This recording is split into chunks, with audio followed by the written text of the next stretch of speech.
I would like to call the November 24th, 2025 Board of Adjustment meeting to order. Hello, my name is Dana Schaefer. I am the chairperson of the Board of Adjustment. I will be presiding over this board's deliberation on the hearing item this evening.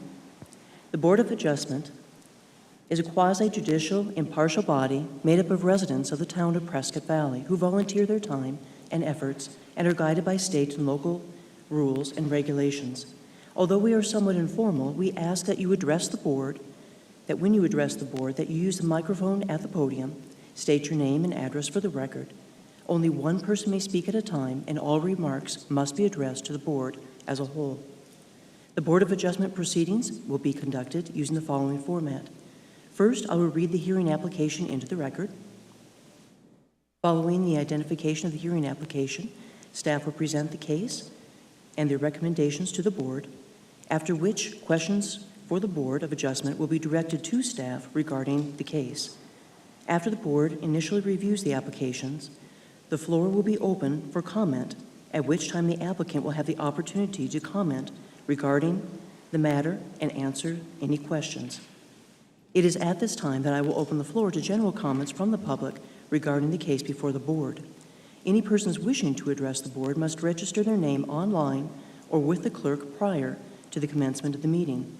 I ask that you direct your pertinent questions, your pertinent comments to the board through the chairperson, not the applicant, staff, or individuals within the audience. I would also appreciate your cooperation in making your statements brief and to the point, as I may exercise the prerogative to confine public comment if need be, should there be considerable public involvement in the case. To the applicant in the audience, we do not have a full board present at tonight's meeting. Article 13-13-020H states that 3 board members constitute a quorum. Pursuant to Article 13-13-0200O, the affirmative vote of 3 members is required as a majority for the item to pass. The motion will not pass if there are less than 3 affirmative votes.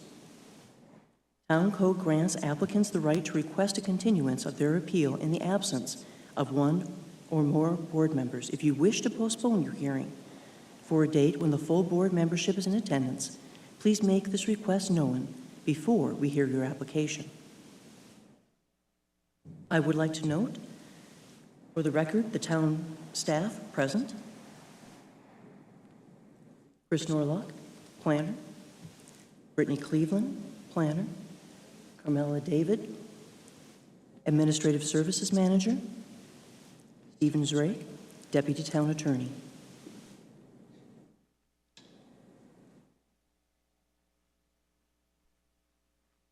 Up here with me, I have William Kunish and member Michael Carson. Vice Chair, I apologize. Secretary, could you please call the roll? Member Houle. Member Kunish. Present. Member Yates. Vice Chairperson Carson. Present. Chairperson Schaefer. Present. We do have a quorum. At this time, any member of the public is allowed to address the Board of Adjustment on any issue within the jurisdiction of the board, except for the items scheduled for the public hearing at this meeting. The speaker may have up to 3 minutes to speak. Any persons wishing to address the board must register their name online or with the secretary prior to the commencement of the meeting. Pursuant to the Arizona Open Meeting Law, at the conclusion of the at the call to the public, individual members of the board may respond to criticism made by those who have addressed the board and may ask the staff to review the matter or may ask that the matter be placed on a future agenda. However, members of the board shall not discuss or take legal action on the matters raised during the open call to the public unless the matters are properly noticed for discussion and legal action. Are there any announcements? Do we have anyone for the... I was just going to say we do not have any registered call to the public speakers. Thank you. And I don't believe we have any announcements. Okay, thank you. If the board has reviewed the previous meeting's minutes from February 24th, 2025, I ask if there are any corrections to the minutes. I have none. Hearing none, then I'll ask for a motion. I move that the February 24, 2025 meeting minutes from the Board of Adjustment be approved. Do I have a second? I'll second that motion. The minutes for February 24th, 2025 are approved. I apologize.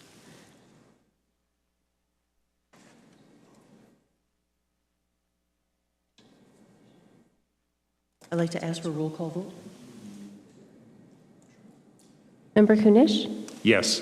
Chairperson Schaefer, Yes. Vice Chairperson Carson. Yes. Thank you. Minutes for the November 24th, 2025 are approved.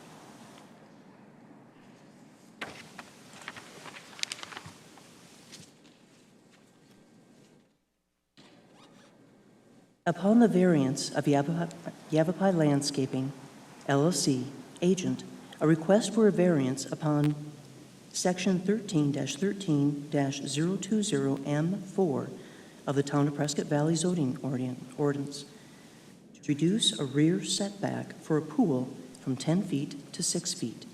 The subject property is located at 7369 Weaver Way, Prescott Valley, Arizona, APN number 103-05-815. Thank you, Chair, Vice Chair, board members. As you said, this is a variance for 7369 East Weaver Way to allow for a pool 6 feet from the rear property line.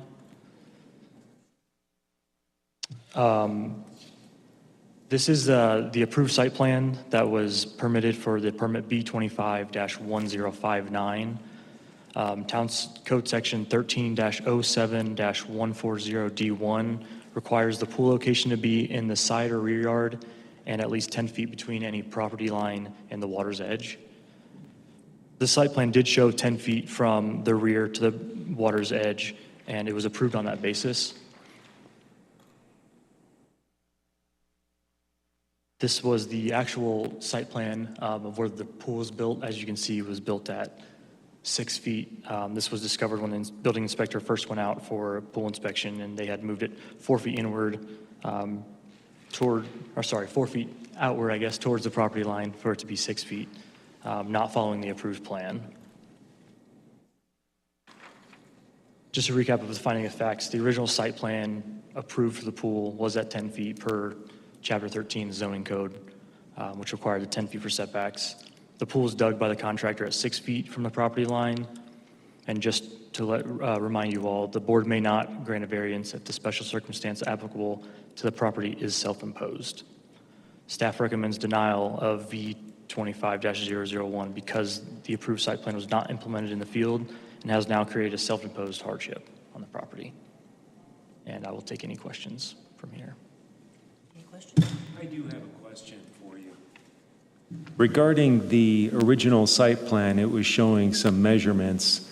I see that there's 11 feet 1 inch, and then 9 feet 5 inches, and then 10 feet going from the water edge to the property line. Is that correct? Yes. And then in the revised one that we have before us, I see that that portion from the water edge to the property line is 6 feet. Was there an incorrect measurement that was done from the structure to the property line as it was submitted? You have the totality of those measurements, and what ultimately is showing with the revised site plan is that it's 4 feet less than that. Is that correct? That is correct. If I may, Chris, it looks as though the width of the pool did not change from site plan to site plan. It did not on the site plan, but it has in the field. It is not actually the 26.6 in the field. It's actually a little bit larger than that. I was told by the inspector. He didn't measure the full length, but he didn't get the measurements that are shown on the site plan actually out there to the sides either.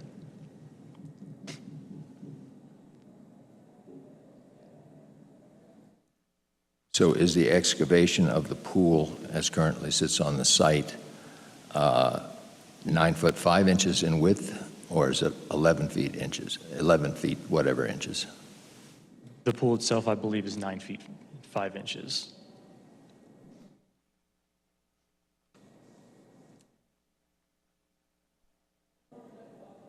And there seems to be a discrepancy between the site plans. The site plan showing a 10-foot setback shows a pool width of 9 foot 5 inches. The pool with the reduced setback shows the same width of pool, even though there's 4 feet here that is missing. Is that going into the pool, or is it? I believe when looking at it, there was an additional 4 feet added onto the original site that actually wasn't there realistically, actually on the site itself.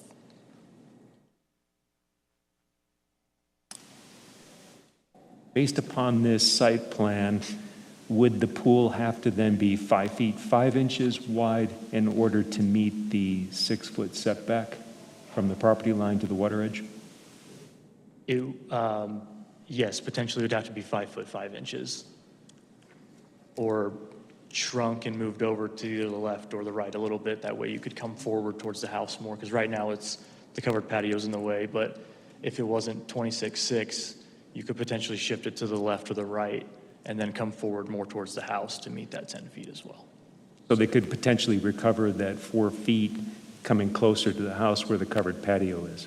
Is that correct? That's correct, if they were to shift it one way or the other. Okay, thank you.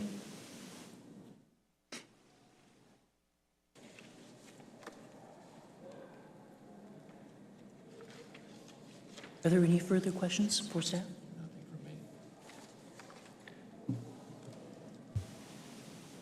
At this time, excuse me, I would like to call the applicant.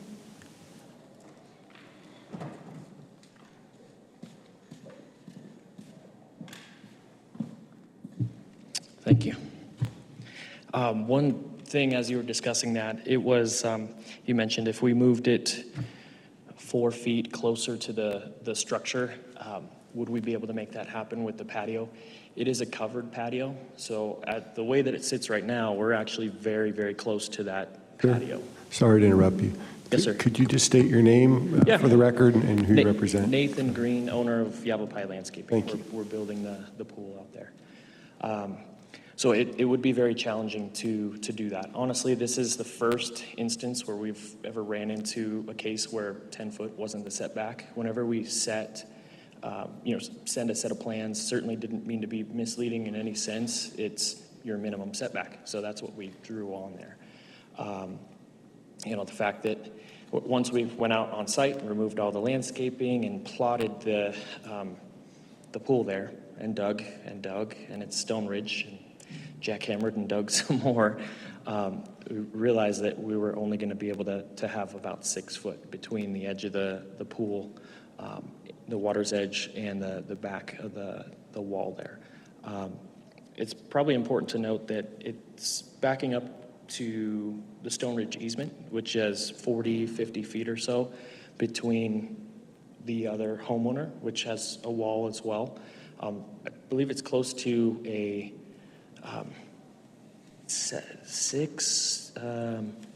close to an 8-foot tall wall, because it's actually a retaining wall, and then they have another wall on top of that. So there's decent coverage between all the neighbors. You wouldn't ever really know that there's a pool back there until you walked into the backyard there. So that's, you were certainly asking quite a few questions, grilling this man here. He's like, I don't know, I'm not the one building the pool. So I wanted to clarify that as far as a 10-foot setback. Like I said, this is the first time we've ever encountered this. And so that's why we're looking for the variance there. Like I said, it's very common for us to do a 10-foot setback. If we were to go closer to the home, it would be underneath a patio with existing footings and a roof structure and all of that. So we wouldn't be able to put it closer. And again, it'd be that's a 5-foot table right there. And so it's certainly, I let Mr. Machado know that we'd be able to make this pool happen for him. And I feel like kind of letting him down, because we're already, he's like, well, 10 foot, call it 9.5. I'll be happy with that. That's fine. As far as that's a pretty skinny pool. And then to go to 5 if we needed to keep it at that 10-foot setback. Certainly, I feel like I'm letting him down.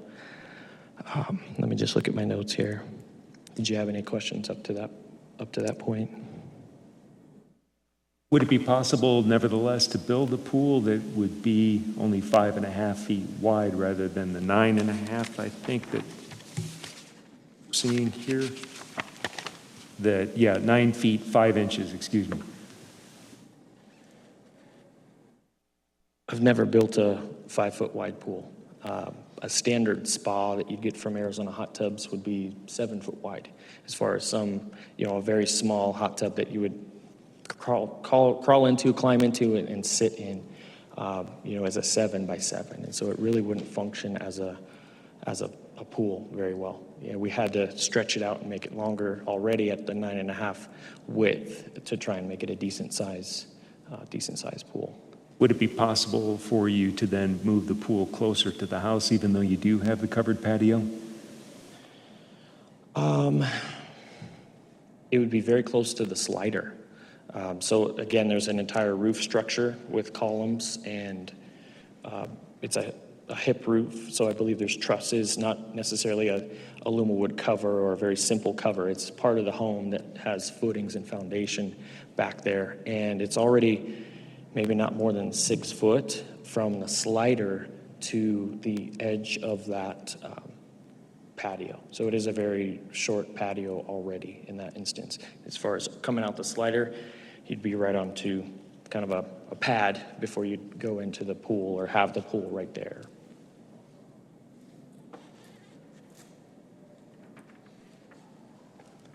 Thank you. Yeah, absolutely. Probably one other point that is certainly embarrassing for myself is I'd like to give you these documents here. 1, 2, 3, 4.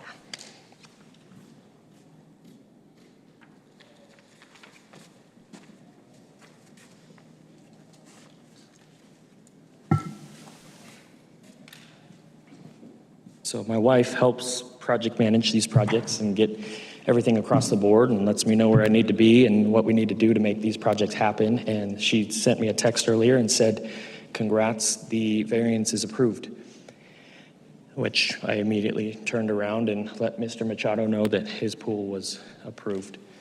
And it appears that when we called the building department that there was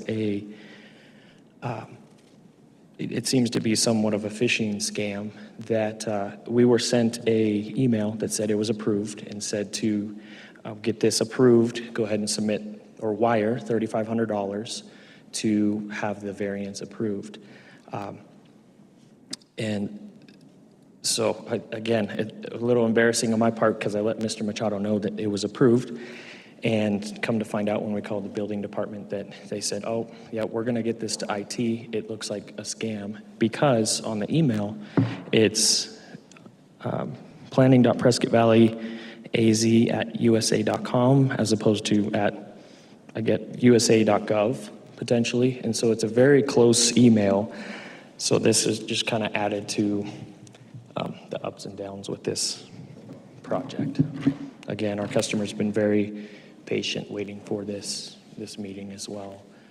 We decimated his backyard to dig this hole for him.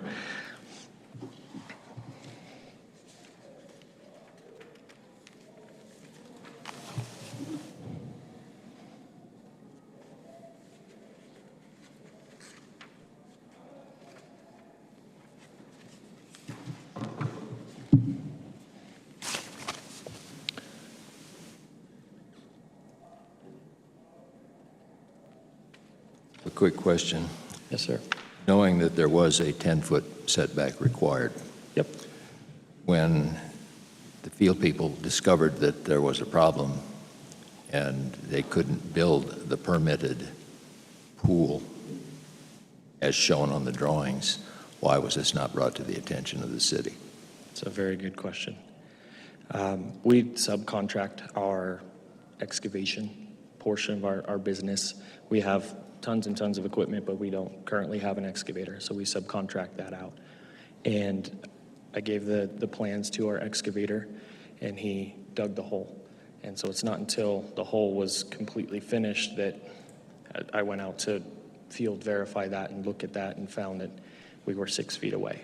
And after I asked him that, he said, well, I'm trying to make it the width that we needed to, in the area that we can, because we really can't go any closer to the patio because he's about a foot away from those footings, and then 6 feet from the back fence. Again, that is close to 7 foot tall. At that time, when you discovered that, did you contact the city at that time? We called for an inspection. Yeah, so at that point, we knew that we called for our first inspection to make sure that the hole was at the right depth and that we were ready to install our reinforcement. So at that point, it was a little too late at that point. So I understand that.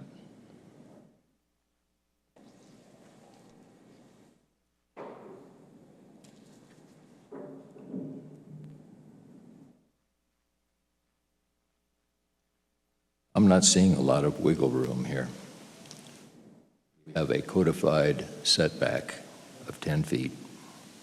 There were obviously some mistakes made in the field by your subcontractor, apparently. The discrepancies were not brought to the attention of the city until the inspection. Again, not a lot of wiggle room here. I don't see a way that there is a demonstrated hardship for this particular homeowner.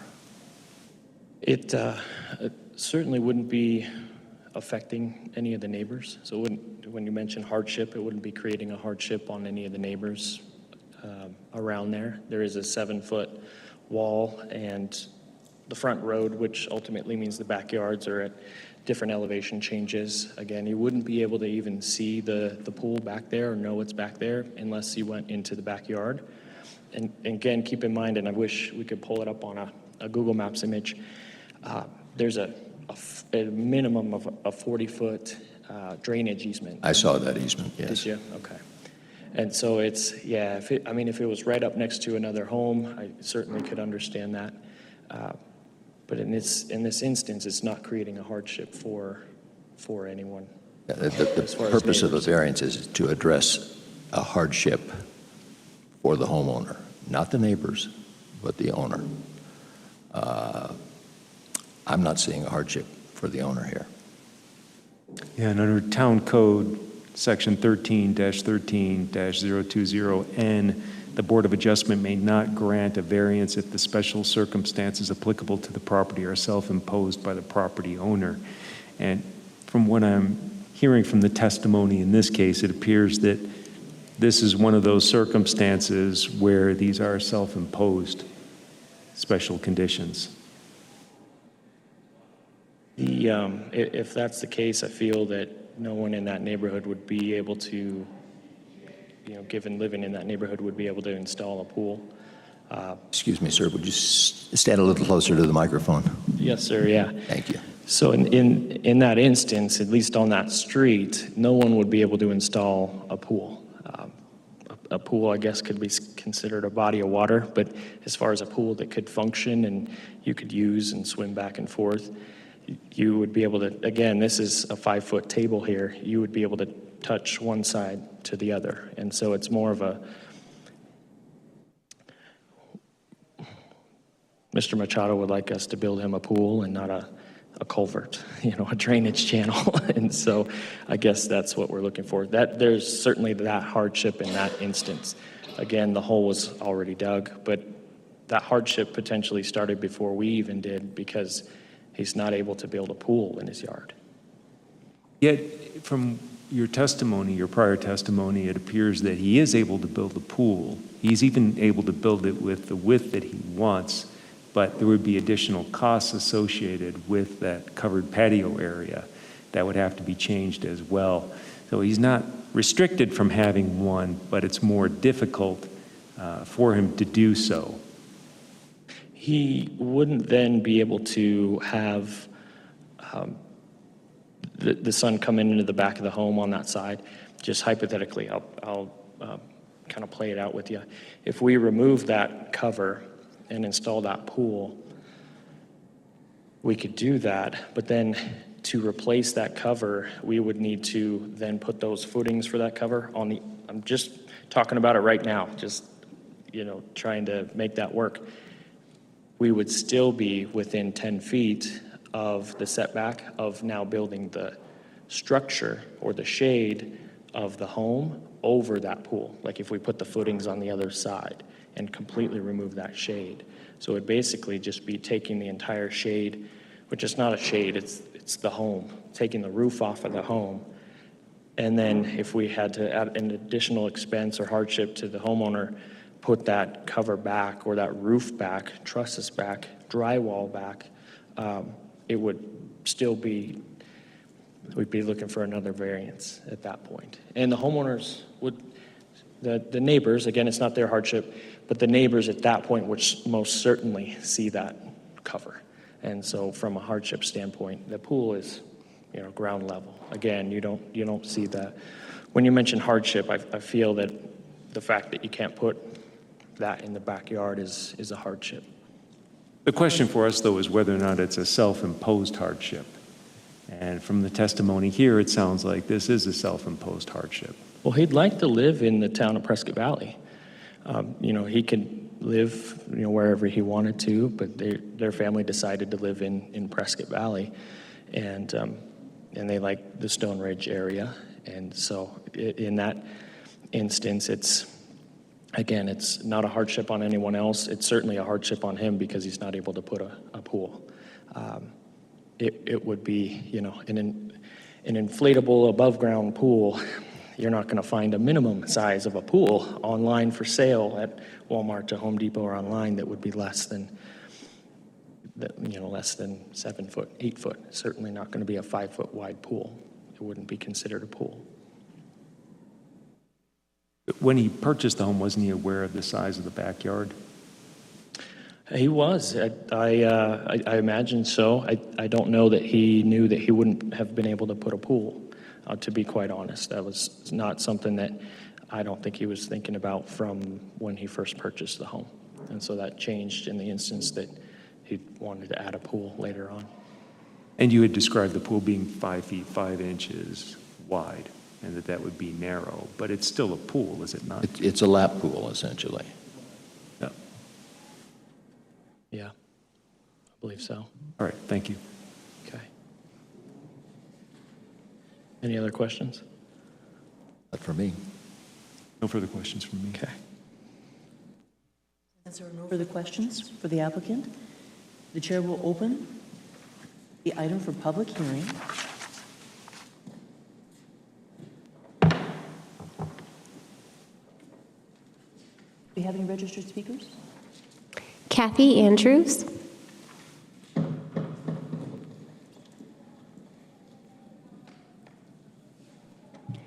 Good evening. My name is Kathy Andrews, and I am here on behalf of the Stone Ridge at Prescott Valley Community Association.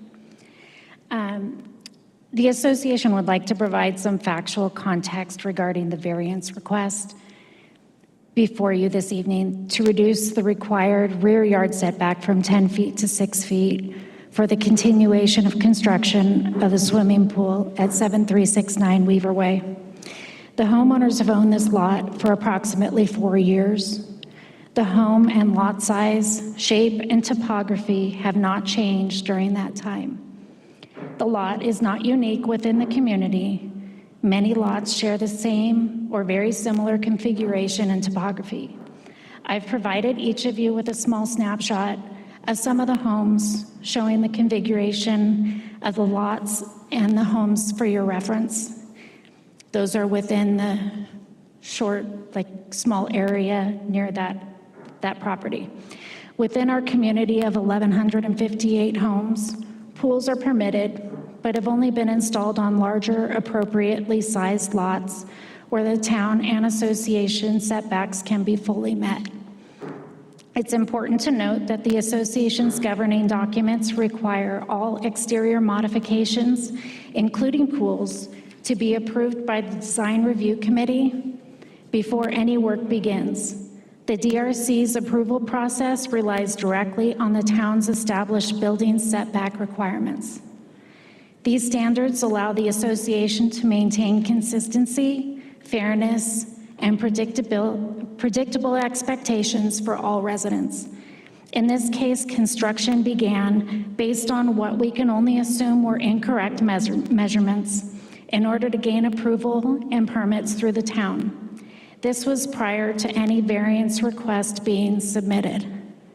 These actions, taken at the discretion of the contractor and owner, created a situation that is now being framed as a hardship.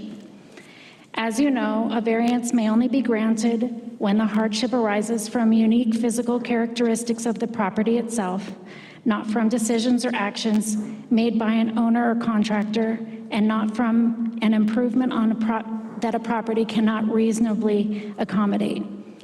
If variants are granted for conditions that are common across many lots or for projects that begin without proper approval, the association will no longer be able to rely on the initially established town setbacks as the foundation for their building requirements.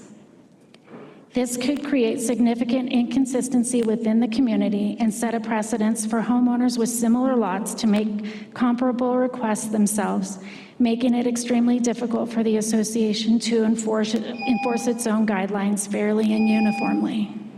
For these reasons, and based solely on the factual circumstances and governing standards, the association believes this request does not meet the criteria for a variance. Thank you. you.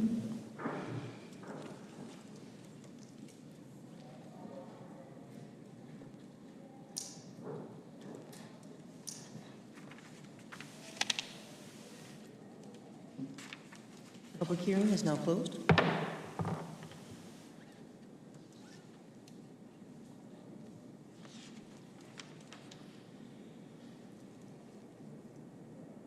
Do you have any further questions? I do not. Would you like to continue If discussion? if there is no further discussion, I'd like to make a motion. I'll make a motion to deny variance V25-001. I will second that motion.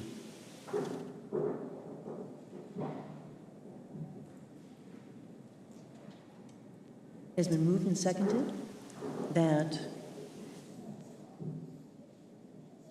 excuse me, I have to get through my paperwork, I apologize. Variance V25001 has been denied.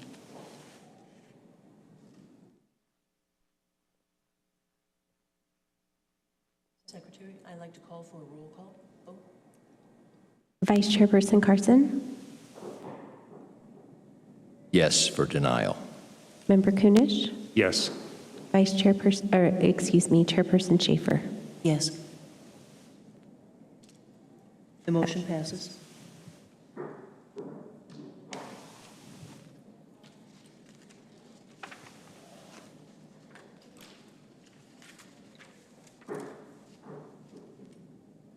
As there is no further business, I'd like to ask for a motion to adjourn the meeting. I move that we adjourn. Second? All in favor, say aye. Aye. Aye. Aye.